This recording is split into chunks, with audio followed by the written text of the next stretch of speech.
Depression-era Los Angeles, police corruption, evangelical spectacle. The Perry Mason reboot feels less like 1932 and more like last week's headlines, which is exactly why it works. Welcome to episode 6 of the Rectangles podcast. We are your hosts. My name is Janackeh. My name is Nick, and this week we're covering Perry Mason. Now, for those of you that may be thinking, wait a minute, what's going on? We're covering a show from the 1950s? No. Perry Mason was actually a show that aired on HBO in 2020, and then also its second season was airing in 2022. But it is based on the 1957 show. The Tyler character, Perry Mason, is also the Perry Mason in the new show. This is actually a prequel.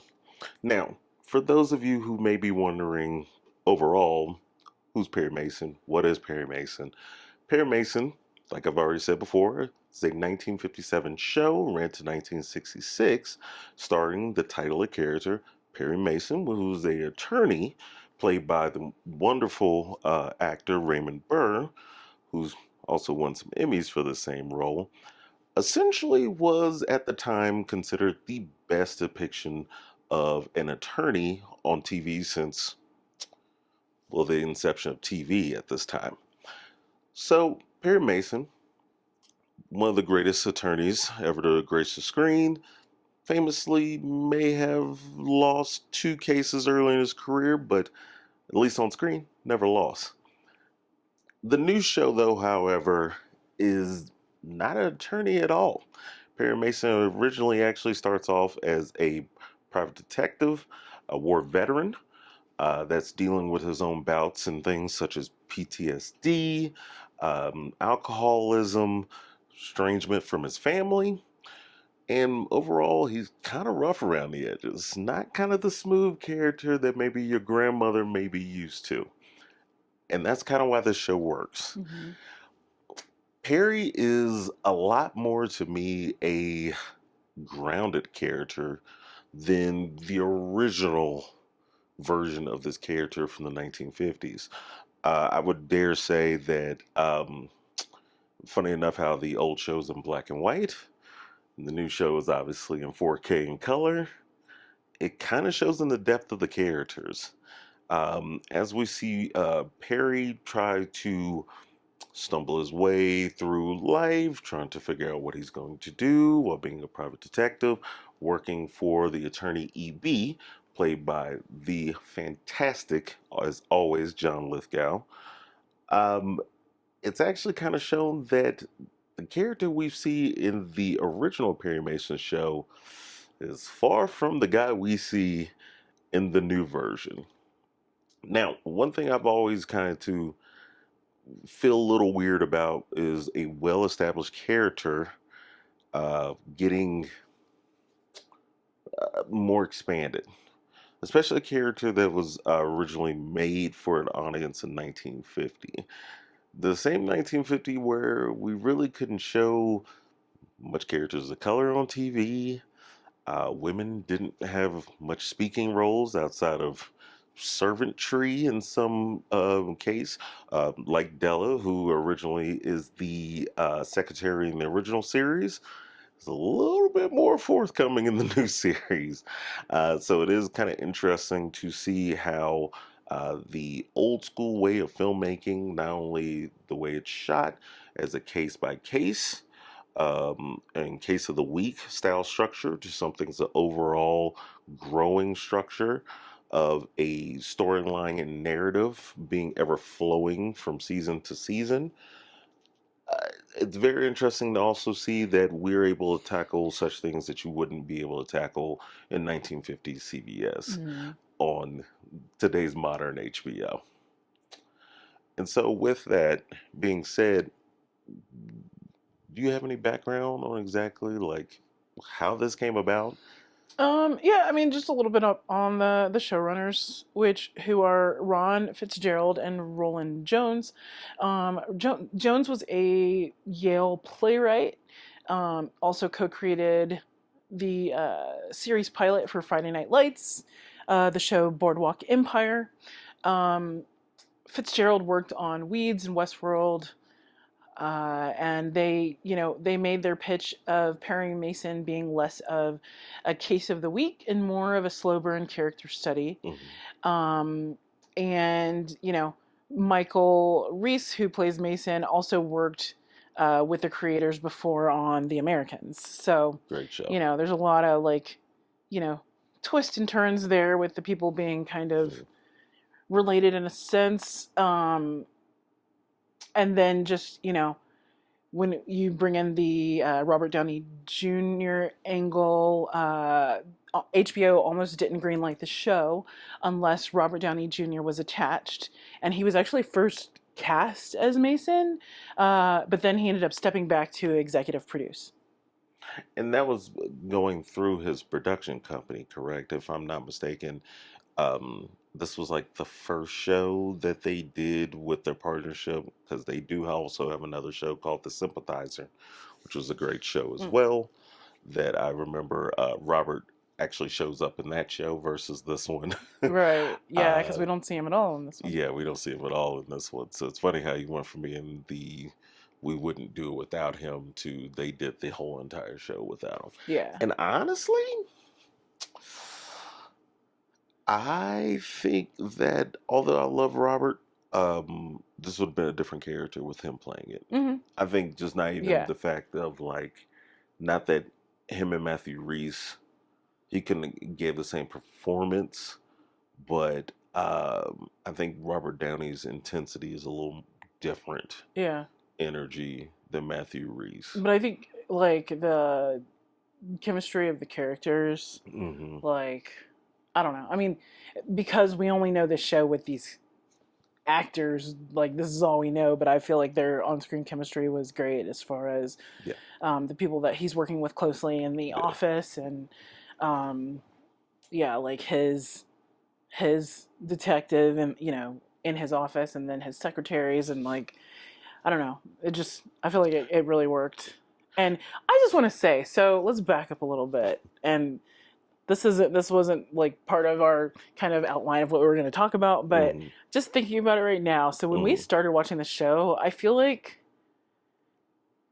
and because we started watching it like a couple years ago, hmm, and I remember when we tried to watch it the first time, I couldn't get through the first episode. So if you go back and you try to watch this and you have a hard time getting through the first episode, please keep watching, because I did the exact same thing.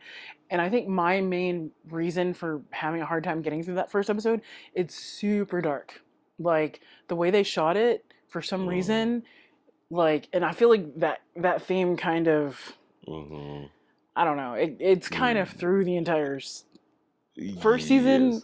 But anytime it's nighttime, oh my goodness! And there's a lot of scenes that are at Yeah. night, Yeah. and when you bring in Important scenes are at night. the private detective angle where Yeah. he's trying to be quiet and Yeah. secretive and in the dark and in the shadows, and Yeah. oh my gosh, but it was on another level. You could barely see. So there was a lot of things that I think I got frustrated in the first season, because I felt like most of that first episode was at night, and there was really important things that you needed to see that were kind of hard to see. So Yeah. I'm telling you though, we did it again. We didn't watch it, and then we started it over again and kept watching, and then it was oh my gosh, the show is so good. And then it just continues on with season 2. Of course, they always cancel the shows that are destined to be great, and this Yeah. one, if they would have kept going, this Mm, show would have just taken completely off, because in my opinion, season 1 is great, mm, and season 2 is still great. mm. It keeps it going, but I mean, honestly, it is kind of wrapped up in a sense. When you get to the end of season 2, everything's pretty much wrapped. It could have ended there, but it shouldn't have ended there. That's all I'm gonna say. I would say so to that. It's a great point. Now, to be fair, I knew I've already watched season 1 myself, so I knew this was going to be something you were going to be into. I just knew you had to give it that hump. And I think that's also a testament to when it aired, 2020. Essentially, what I always believe is this: is that most channels, say it's a TBS, a ABC, a Fox in the '90s, Married with Children look, and everything looks like that. Like all the sitcoms look like that, or all the dramas like Melrose Place or something looks like that. 90210, they all shot the exact same way. Mm. NBC can be overtly bright a lot since like the 90s. A lot of shows are really bright. Um, Burn Notice, White Collar, all these things on the USA Network, Psych, Monk, in that time of like the 2000s.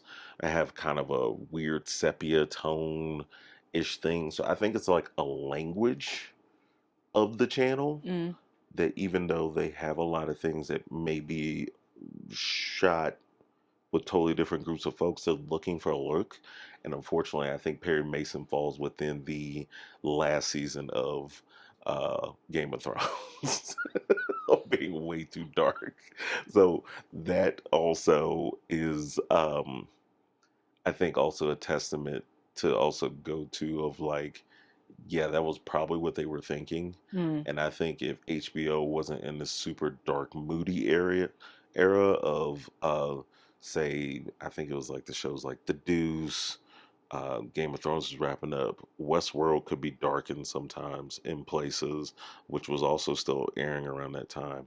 Um, yeah, it's and I mean, I think that language is still kind of going on. There's certain Mm. times of like Last of Last of Us Us. was really dark, Yeah, that's what I was and thinking you're about too. like, yikes, and that's brand new. Yeah. um, but yeah, I think it's it's a couple blockages to this show, realistically, in my mind.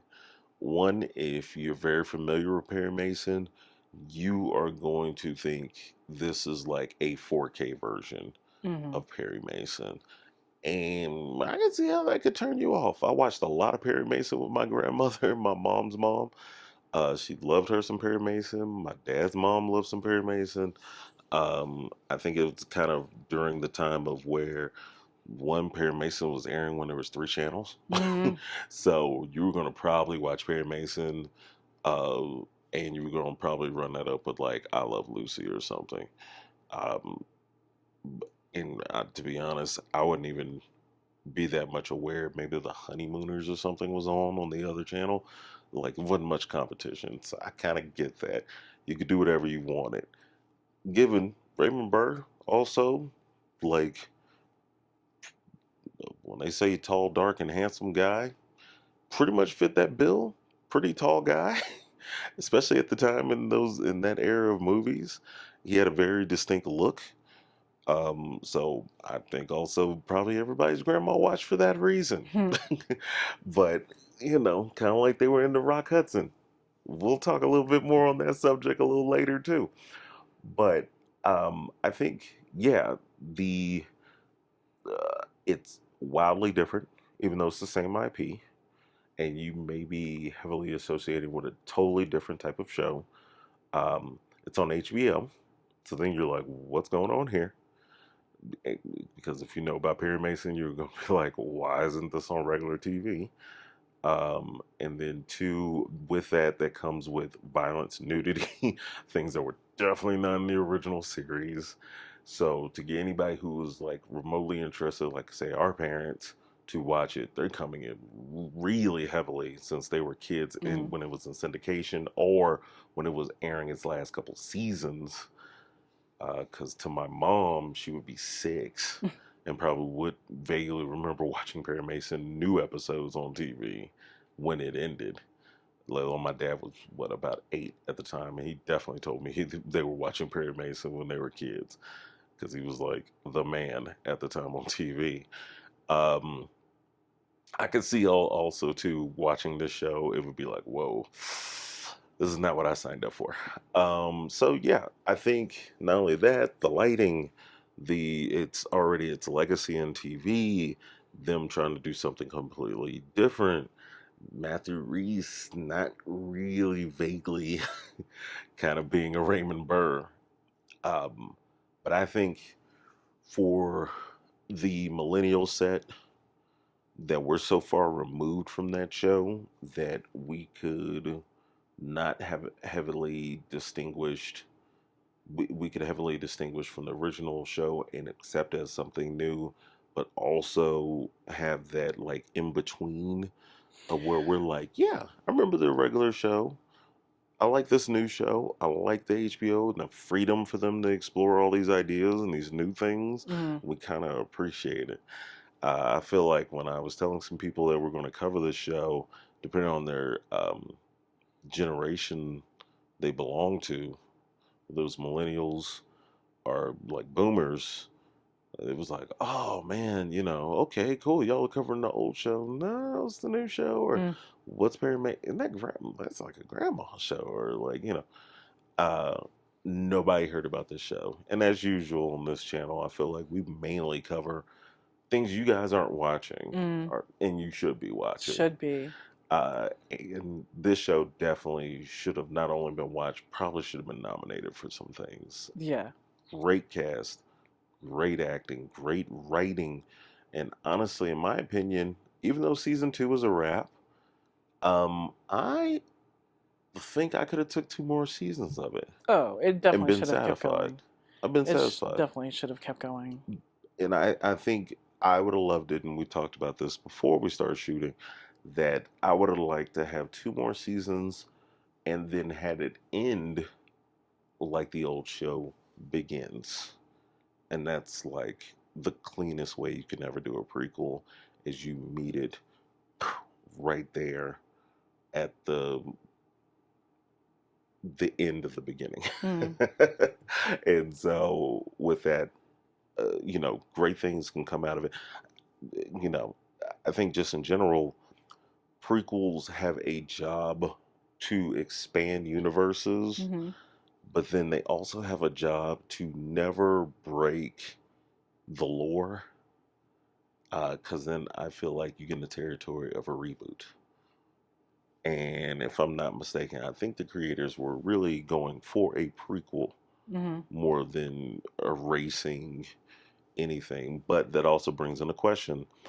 There's some characters and there's some things in this show that goes wildly out the window than the characters would do, I guess, what you would say in the future set. And there's other questions like Perry being a veteran from World War I, them butting up in the 30s too soon, landing into World War II. And then that would make Perry. Well, and the crazy part I never thought about Perry Mason until we started covering this um, was Perry Mason, the original one, a contemporary show? Mm. Like, if I feel like I remember correctly, it would be just like a real regular real time show happening in the 2020s as it is now. Hmm. That show would be happening in the late 50s, which means that um, it's post World War II. Um, the situations that they run into in the prequel of dealing with like these Japanese characters and these going on is before internment camps come along. Um, Say, Perry's secretary in the second season, what's going on with that because she is of Japanese descent. Some of the Japanese investors and those relationships that are starting to uh, get phased out by the U.S. government, starting to crack down on people on the Axis powers in World War II. Uh, those things are very interesting and how those would have played out in the if scenario we would have got a third or a fourth season. Mm. Um, but yeah, I think that going into mainly, season 1 in particular, and the character that does show up in this show and does not show up in the older series is the main black officer from the LAPD, and his character, which is a great actor, by the way. But the biggest thing is for me with prequels are we look at things with a modern lens, Mhm. or just reboots or anything in general where we take old IP and we're able to add more diversity into the cast. But it does bring in those things of where it's like, okay, cool. You had some black folks added to the cast. It's almost kind of like the Star Wars situation of where it's like, great, we had Samuel L. Jackson, Mace Windu. We have all these things. Where'd the black people go when when episode 4 starts, Mhm. right? Because we don't count Darth Vader. So you know, that's the big thing. Is like, okay, well, like if you want to do diversity in a prequel, you're gonna run into the reason of why these black folks disappeared or where did they go. I do, however, think at the end of season 2, it kind of makes sense. Mhm. And it leads into why you will probably never see him again Mhm. because he's in a whole nother world doing a whole nother thing. But I think that's very interesting of how they could have started maybe explaining, um, filling in those gaps. This is a very smartly written show. Mhm. But I think also, too, what adds to that genius of the show is they clearly had to have a roadmap because it had to meet up to the existing IP and what already existed. They just had a very good long run up Mhm. in between then. Um, yeah, I mean, what? How did you feel about that necessarily in that context? I mean, yeah. I mean, you pretty much covered it. Um, I actually wanted to talk more about a separate situation Mm, happening in season one. hmm. So there is a character named Sister Alice Oh yeah, who is a like evangelical preacher. She's doing like tent revivals and big like well, they're working out of this big church, and it's kind mm, of like that 1930s version of a megachurch. Well, as soon as I saw like this kind of playing out on screen, I was like, I know this story because it's a real person mm, who actually existed in um, that time frame in Los Angeles, and her name was Amy Simple McPherson, and she was an evangelical preacher who was a woman. So that was, I mean, that was big, but yeah, she essentially kind of like started the first like LA area megachurch just from being this like evangelical preacher who came in like doing like these miraculous healings and all of these different things. And so like as you see it play out on screen on the show, like that got me thinking. I was like, let me go back and like look at the like real story, and it turns out that they actually did base that character on her, and I was like, I knew it. But Amy Simple McPherson in real life was um, she disappeared mysteriously, and it was for a few I think it was just for like 5 or 6 weeks or so, possibly months, but I think it was just weeks. And like she was in LA at like this hotel getting ready for a sermon, and she sent her like secretary or assistant had to go like make a phone call somewhere, and when she came back, she was gone. And it turns out that she shows up like weeks later on some like island location. I can't remember the exact location, but hmm, she shows back up, and it's speculated that she actually like ran off with her sound guy, but then came back when she saw that she was like all over the newspapers and stuff. hmm, And then she ended up passing away. I think they said 1944. She was found deceased in a hotel room in Oakland, and they said that there were like sleeping pills next to her, but it was like they don't they said that she had always had problems with insomnia. They don't think she killed herself, but it was just like this big mystery swirling the whole thing. And like it seeing like that character in the show, and like in the real life situation, her name was they called her Sister Amy. On the show they call her Sister Alice, Mhm. and she's got this like blonde hair, and like I was just like, this is taken directly from real life, and sure enough it was. But so yeah, like seeing. And then, oh, I read an article, and I think it was in Vanity Fair, and the showrunners were saying like, we wanted to do like detective noir, but we wanted to cover things that you don't normally and haven't already seen, Mhm. like in this era, in this time frame, especially in LA.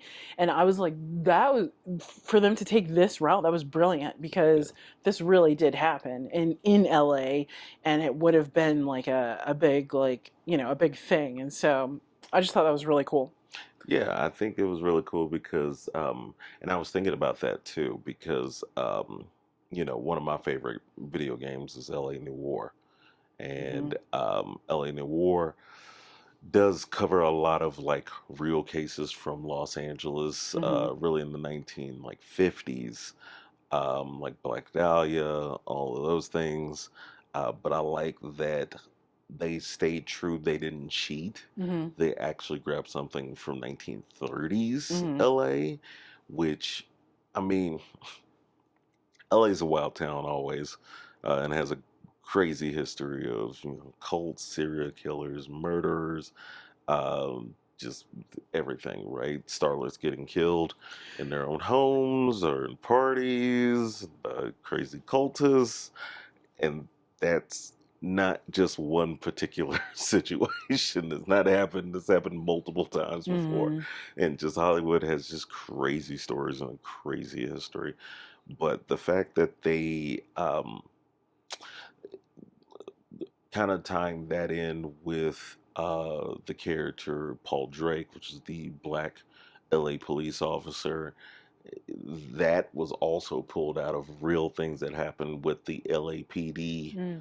office in the 1930s because of the already systematic racism that is already was happening with this new burgeoning city of LA.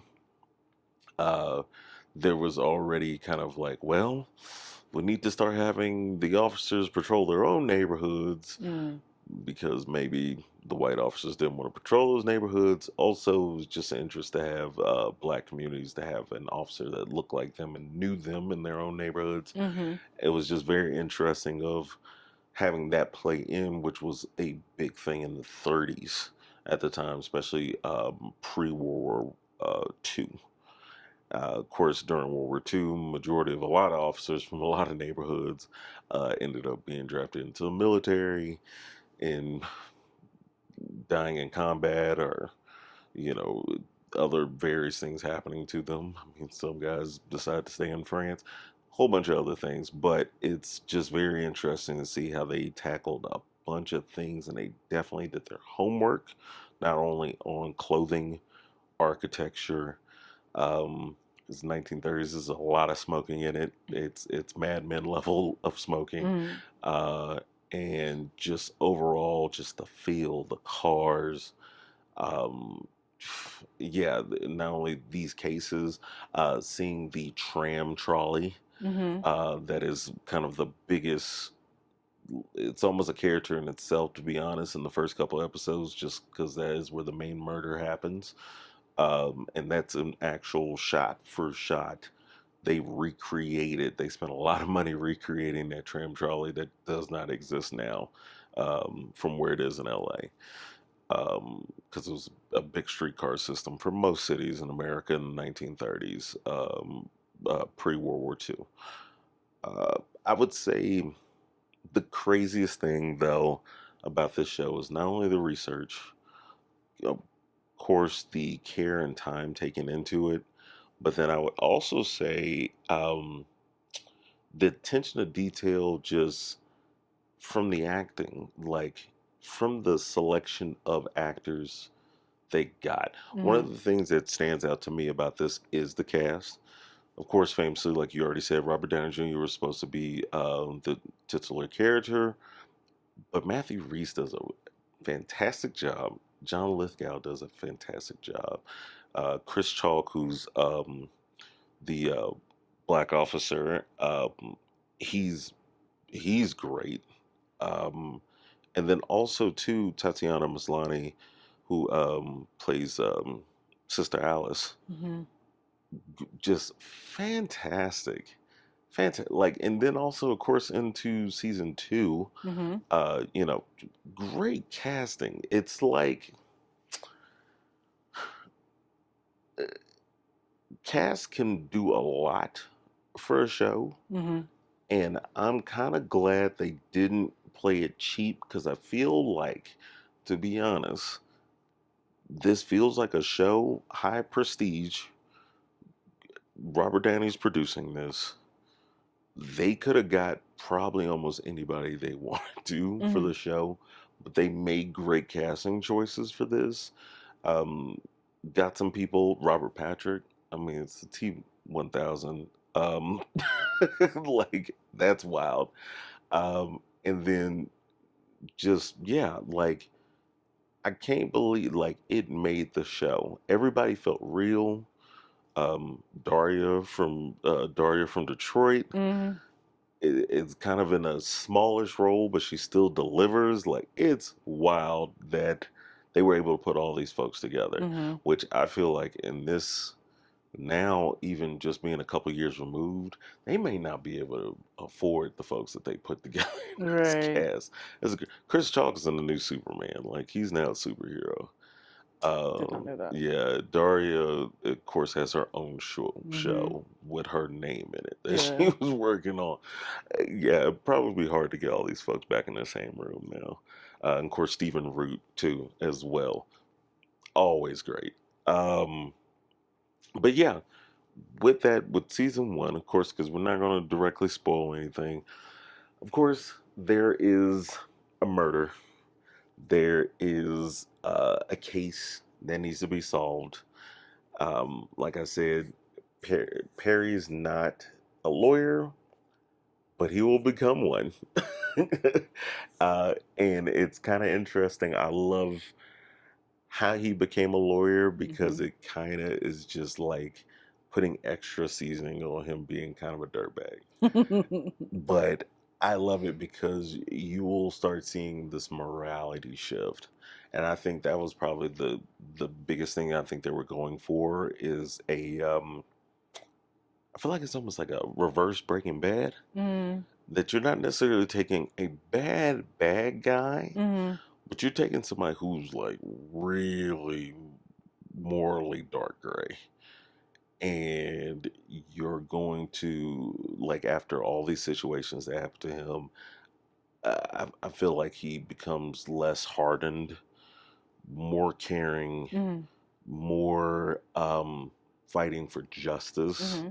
and truth Mm-hmm. than where he starts in the first like couple Yeah. episodes of the first And season. I think you see it start to emerge a lot in the first episodes of the second season Yeah. as he is really reflecting on what happened in the first season. Mm-hmm. And it's still like Mm-hmm. got its hooks in him, Yeah. and like he keeps going back to that and keeps going back Yeah. to that, and it's like weighing on him, and Oh yeah. he like can't let it go. So Yeah.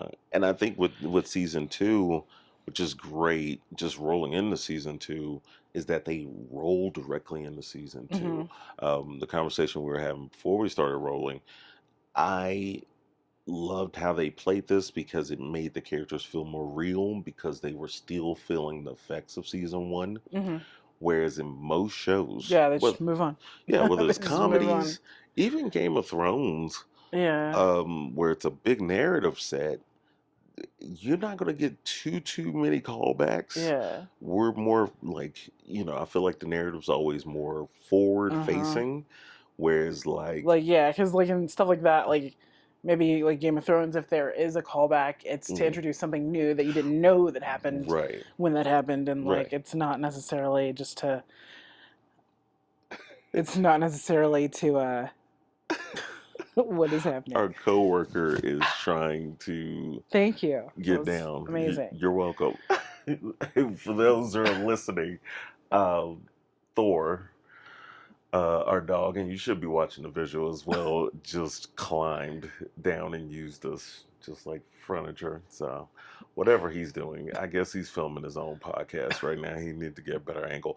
But either way, yeah, I think season two is great because, um, like I said, it feels real. Hmm. It feels like the first season was truly high stakes because there are times what 911 ER the bomb has blown up a chunk of a The building. rookie. Yeah, the rookie. Like huge sets, huge things happen. We're about to die on a cruise liner. We're the all of the city's being held hostage by this crazy terrorist, and literally next season we don't reference it. Never talk about it We again. don't talk about it again. Almost died. Nobody is talking about this. Would be international Right. news, and nobody's No, referencing this no, because thing we moved on to the next crazy thing. because the next thing happened. And I Yeah. like that with Perry Mason. It's like, yes, the new plot is emerging, but it feels natural. It's a natural progression of things. And I would say too, what's cool is that because of the mental toll it lands Perry and Della into the situation they're currently in season two, Hmm. of where they're only taking like civil cases. So they're kind of like, whoa, ooh, first case, big case, bit off a lot, got through it by the skin of our teeth, and also just the subject of the first season, not liking how that ended up. Maybe we should kind of just slow down, be a little safer. Let's just deal with some, some petty money squabbles on civil cases and just continue to keep the practice alive. Mm. And that feels like a real thing. A rational human being would probably come to that conclusion after the situation in season one. Hmm. Um, But moving on to season two, yeah, we wanted to talk about the LGBTQ representation. yeah. So with that, I think that's also cool and kind of like with that thread that we were kind of going down for like things naturally flowing in the story. It starts in season one that Della is revealed to be a lesbian, which obviously, of course, in the first original series, well, Della really never has too much screen time outside of helping Perry to even have an established character.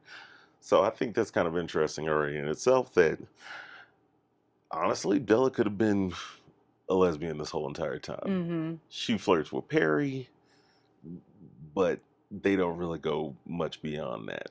Of course, her character in the new one, she's a little bit more, I would say, wouldn't say slicker, but I would say she's a little bit more suave Mm. than the original series gives her, where she's just kind of behind a desk. She comes up with a little smart quip or points out something so Perry can get it and save the day. Where she's a lot more involved. She's a partner. In the second season, they have an actual proper secretary. And I would say that, I mean, she's a 50-50 partner in the whole situation. Hmm. She has just as much to lose as Perry does. Um, but she's also smart to know the time that she lives in. Hmm. And she knows that she has to be in the closet. She knows that even though, honestly, she could do Perry's job and do better than him, being a woman attorney, even in LA, is open and more liberal as was becoming at that time, still wasn't going to fly. Mm-mm. And so she basically, I felt like she used Perry as kind of like her mouthpiece, Hmm. essentially, to do the things that she wanted to actually get done and tackle the cases she wanted to tackle. Hmm. Um, that she just wasn't allowed to by the standards of the time. I think with that being said, that leans heavily into the theming of the LGBTQ themes in the second season of Hmm. where um, I wouldn't say I'm conflicted, but I was very much questioning playing more on that in the second season. Mm-hmm. Were they trying to get to, in a roundabout way, kind of addressing things in real life about Raymond Burr Mm. being known after death, because he died in 93 of cancer, and it was come to be known by a biographer that he was a homosexual man in a long-term relationship for 35 years with another actor that he actually met while filming Perry Mason. Hmm. And so I do wonder if this is kind of maybe sort of a tribute or homage, or just explaining also just the real world standards in Hollywood Mm-hmm. that he couldn't live openly as a gay man. Mm-hmm. And that maybe his character may not be gay, although there was a lot of connotations that they were insinuating in the plot that he was. Mm. Now, albeit though, so you only see him with women in the actual Yeah. show. His love interests in the show were all women. But I think them being able to say, well, Perry is a straight man. His The actor was not, that we Mm-hmm. knew after the fact. But then these other characters that they never really quite explored fully, um, they could actually go and expand on those characters and add that element in. Yeah. Yeah. So I thought that was also like very interesting of a take for the show, because they did. I think that's kind of the weird thing. They did have to build out a lot of world building for characters that already existed. Mm-hmm. Say the DA, played by Justin Kirk, who's also great. He's actually one of my favorites from Weeds. Mm-hmm. Um, is his character is gay. Della's character obviously is gay. They openly, intentionally have a public showing of face Mm-hmm. throughout the second season that's more so than just a friendship in the first season. And they're clearly, obviously, doing this on purpose, to kind of like conceal Yeah. what's going on, of course, in their personal lives. Yeah. And I thought that was a really like cool addition to the story. It actually does factor heavily into the story because that does Mm-hmm. change the tide on the case. Yeah. Like, I feel like most of season two really like delves into their storylines, or at least hers. Oh, We for don't sure. see his as much, but like we know every part of her storyline Yeah. in season two, as far as like her personal life. So. And that's the crazy part. I think that's the thing is like, I love how she is. I can see eventually that Della could become the Della on the original show, Mm-hmm. because I in my theoretical third and fourth seasons of this show, something may happen to her, with her, maybe her relationships, the relationship she may lead into in Mm-hmm. season two that they're kind of leaning towards. Um, Something really kind of terrible happens with that, or something changes with that aspect, and she kind of like tones herself down as a character more, Mm. because they start out so I don't everybody's. know. I don't know. You I think don't see so? that. No, I don't see that because in season two, the way it Mm, ends, mm-hmm, where like even Perry's like, you won this case, like you are the one who like deserves the glory mm, for this, like you did the bulk of the work. yeah. So it's like, no, I just see her like rising more and more to the forefront as like regardless of like her personal life, because I feel like at the end of season two Mm, where they kind of talk about basically her and the DA kind of presenting, Yeah, outward facing, as a almost like a couple, yes, couple, yeah, like not denying that they're, right, right.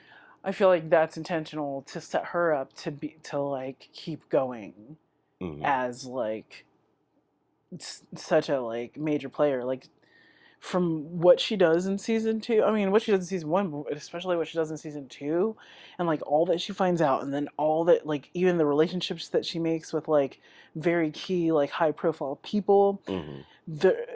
There's no way to like turn around from that. Like I could see that they were like building her up to like Hmm. be like equal to, if not above, Perry Mason.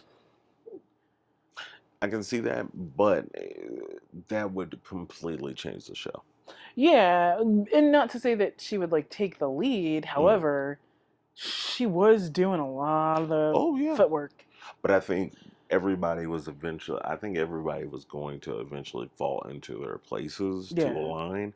That's why I think that's actually why I say two more seasons of this show yeah, should have been needed, and I would have been satisfied. And I think the whole plot would have lined up completely, perfectly, where it could have led into the beginning of the original Perry yeah, Mason series. yeah. But I think it had to have, like, the third season would have had to have um, things such as um, her and the DA having some kind of maybe public togetherness Mm, and some falling out mm, because the DA is like the constant rival in the original series mm-hmm, who always loses to Perry mm, every time. mm. And the fact that, you know, not really a spoiler alert, told you about the two cases in the second season, Perry doesn't necessarily win. And, well, it's kind of a 50-50 win. You have to watch You it. have to definitely watch it to see how it's a 50-50 win. But in the biggest thing of it though is that does set up some things. There's one thing about and I believe it's in the first season Mm-hmm, of where the DA he tells Perry, you're not going to have somebody confess on the witness stand. mm, That's that's preposterous in that first court case. That's the whole backbone of the actual original Perry Mason series is mm, everybody always cracks on the witness stand to Perry because he is just the master mm-hmm, of getting the actual truth out of people. mm-hmm, And so it's funny how that is like already set up in those things because I think eventually it will play, it's set up to play out that way to align mm. with the first season. Okay.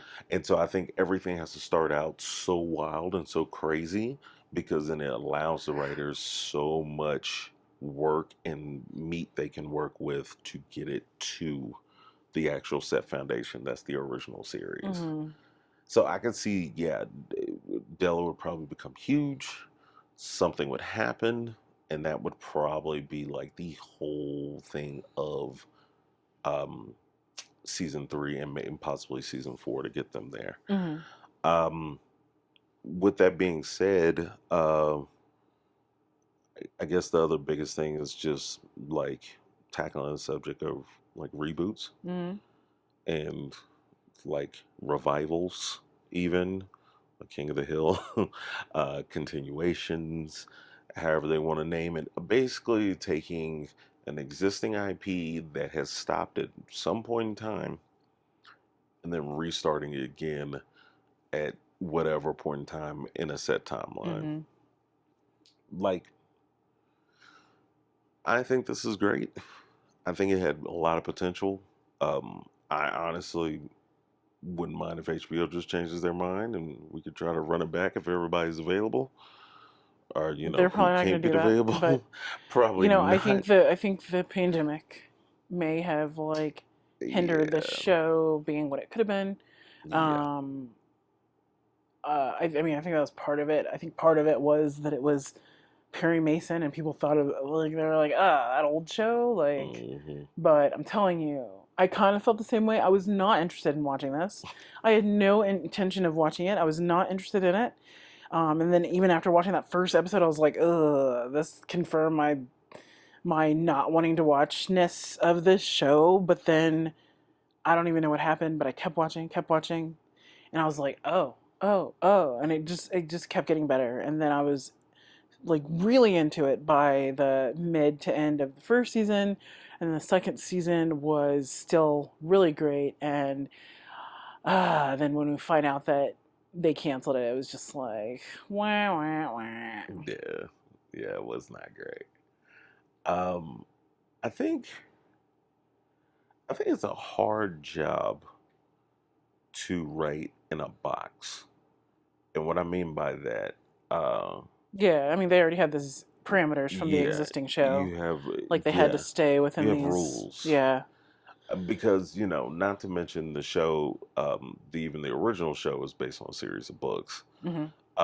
So there was already a guideline in the original show from the 1950s. But I think also too is like uh, having something that's completely creative. Uh, I think is I don't know. As much as like people complain that we reboot things too much, or we we can't leave old things alone, and we should be coming up with new and fresh ideas. I see it sometimes as like music. Mm. Every single sound that a human can probably make is more likely if already at this point does exist. Hmm. People have sang in every single octave. There's a song in every single key. There's a song at every single BPM. Um, Same thing I think we are with film and television now at this point. We've covered a lot of ground over the years of just whatever subject that we can really tackle. Now we just need new and fresh takes on it, or maybe a new way of looking at it. But I don't mind when it's really well done. Not a cash grab, not going off an IP that may be famous in some way or another. And even then, Last of Us. Mm. Last of Us was originally a video game, heavily lauded, considered one of the best video games of all time. Definitely best video game from the 2010s Mm. for the PlayStation 4. Well, and 3 actually. And so with that, uh, when you tell the average gamer, "Hey, we're gonna make a Last of Us TV show," they Mm. would be like, "Why? Mm. It's already great the way it is." But then you get the episodes of content that wasn't even in the game that you wouldn't have thought of, Hmm. and they win an Emmy Hmm. from Hmm. that. Um, I think Perry Mason's also great in that regard of, even though Perry Mason, the original show, lasted for what, 9 years, and back then that's a lot of episodes. Hmm. They're not traditionally a 10 episode, 13, or even 22 like it is nowadays. They used to shoot like 30 episodes. Mm. Um, Same thing with like even the cartoons of the day. Flintstones only ran for like 3 years. There's like over 100 something episodes of the Flintstones, or the Jetsons, who only ran for, I think, actually one season, Oh and they wow. crammed a lot in. Yeah, when I started looking back into these things, I was kind of blown away because Cartoon Network used to be filled with those Yeah. episodes, and they were only actually on for like 3 years at a time or It's something wild. like that. Yeah, but had years of content. Same thing with Perry Mason. There's like a lot of episodes of the original show. Ran for 9 years, which is a long running show, and there was still enough to pull out of it. There was still more content to pull out of it because of the case by case nature of the show. Hmm. They never gave time to really the characters themselves. Mm. And so I think it gave everybody a good backstory. It gave everybody a reason to exist in the world Hmm. and intentions that I feel like you just didn't have the time for in the 1950s and 60s. Hmm. Um, Same thing with like Star Trek. If there's always a finished idea, it can always be expanded upon. Hence, Star Trek's from the 60s, and it still has new shows coming out today in the same universe. So, yeah. Um, the biggest thing from there, obviously, for me, is the rectangle shot. Rectangle shot is the shot that Perry Mason and Sister Alice at the end of the first season, they have a conversation. And the way it is shot is absolutely beautiful. It's shot off the coast. Um, and you can obviously tell, basically, it seems like Sister Alice um, is in a place that's off of I would say probably I-5 off the coast. Um, or maybe even Highway 1. But yeah, it's just a great seaside shot. They're, of course, having a really good conversation to put a very good cap in on season 1. And yeah, that's going to be the rectangle shot. Um, there's other shots, obviously, because this is a well shot show. The attention to detail, like I said, they did to a lot of the cars, locations, rebuilding certain buildings that got torn down, and even like the church, Sister Alice's church, which Mm. was a like they took old photos from that real church and tried to replicate it and how it looked of where they were recording the sermons on the radio for other Oh, people yeah. to actually hear, which is, I mean, nowadays in the era of mega churches, that's nothing, but it's a pretty big deal to have radio equipment of 1930 in your church, taking up half the church Hmm. so others could listen to it. But yeah, that's all I got for Perry Mason. Well, if you made it to the end, thank you, thank you. We just ask that you hit the subscribe button, hit the bell to get the notifications, like, subscribe, share, comment, review. Especially if you're listening to us on audio, if you're on Apple Podcasts, Spotify, or your podcast app of choice, please leave us a review. That is how other people find us. And yeah, we'd love to continue to make more episodes for you. So thank you so much for joining us for episode 6. Oh yeah. And we will see you next time on the Rectangles Podcast. All right. Bye guys.